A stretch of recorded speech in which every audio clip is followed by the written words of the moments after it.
Assalamualaikum warahmatullahi ta'ala wabarakatuh kepada sahabat-sahabat sekalian.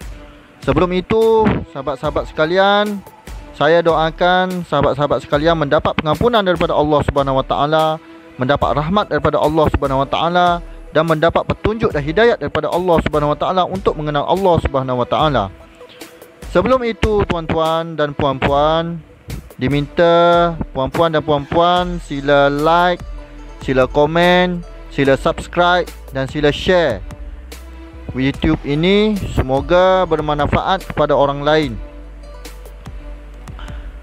Hari ini kita akan membincangkan soal syariat, tarekat, hakikat dan makrifat. Apa itu syariat? Syariat adalah suatu undang-undang ataupun peraturan-peraturan yang diturunkan oleh Allah kepada Nabi Muhammad SAW untuk diajarkan kepada manusia atau umatnya. Syariat ini diturunkan kerana supaya manusia tidak menunjukkan sikap yang sama seperti binatang. Dengan adanya syariat, maka manusia mempunyai undang-undang dan disiplin serta peraturan-peraturan, kerana manusia itu bersifat adanya akal manusia. Jika manusia adanya akal, maka manusia itu perlulah ada peraturan ataupun syariat. Maka syariat inilah yang menjaga tata susila dan tata krama manusia di muka bumi ini. Maka pada tahap syariat ini adalah tahap untuk manusia menuntut ilmu, iaitu mentaati syariat Allah Subhanahu Wa Taala dan pergi menuntut ilmu dan mencari ilmu-ilmu seperti ilmu tasawuf, tauhid dan ilmu syariat. Maka tahap syariat ini hendaklah seseorang itu taat dengan setaat-taatnya sebelum seseorang itu masuk ke dalam lubuk tasawuf. Selepas itu, tahap kedua adalah tahap tarekat. Tarekat bermaksud jalan menuju Allah Subhanahu Wa Taala. Jalan menuju Allah Subhanahu Wa Taala ialah jalan penyucian hati dengan zikirullah.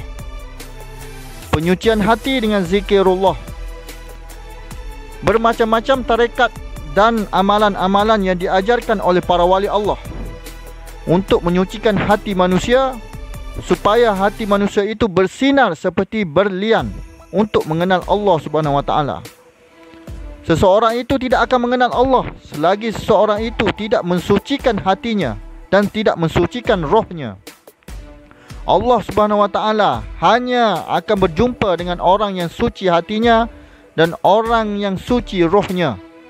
Zahir dan batinnya hendaklah suci untuk mengenal Allah Subhanahu Wa Taala. Tahap ketiga adalah tahap hakikat. Tahap hakikat adalah seseorang itu setelah menempuh jalan tarekat, maka seseorang itu masuk ke alam gaib, iaitu sudah mendapat rasa, masuk ke alam gaib dan sudah mendapat rasa nikmatnya beramal itu dan telah mengenal diri. Diri yang dia kenal adalah diri rohnya sendiri, iaitu diri sebenar-benar diri. Rohnya itu adalah dirinya sebenar-benar diri, dan jasad itu adalah pakaian bagi roh tersebut. Roh adalah merupakan diri kita dan merupakan diri azali kita. Jika tidak ada roh, maka jasad tidak akan bergerak dan tidak akan hidup. Kerana roh itu adalah tajalli bagi sifat hayat Allah ataupun sifat iradat hayat Allah Subhanahu Wa Taala ke atas roh tersebut. Allah Subhanahu Wa Taala sandarkan sifat hayatnya kepada roh tersebut, maka roh itu hidup dan tidak mati. Maka mengenal diri itu wajib untuk mengenal Allah. Selagi tidak mengenal diri, maka tidak akan kenal Allah. Selepas itu, tahap keempat adalah tahap makrifat. Makrifat bermaksud mengenal, iaitu mengenal Allah Subhanahu Wa Taala. Ma'rifatullah, mengenal Allah Subhanahu Wa Taala. Dalam mengenal Allah Subhanahu Wa Taala itu adalah mengenal dengan sebenar-benar kenal, bukan mengenal dengan rasa sahaja dan bukan mengenal dengan sifat-sifatnya, tetapi mengenal dengan sebenar-benar kenal. Bagaimana mengenal dengan sebenar-benar kenal?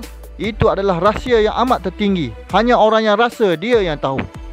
Seseorang yang ingin tahu mengenal Allah Subhanahu Wa Taala hendaklah menjalani sendiri jalan kerohaniannya mengikut kadar dirinya masing-masing. Makrifat adalah dikenal juga sebagai wali. Maka wali ini adalah makrifat. Tapi diharamkan mengaku seseorang itu mengaku menjadi wali.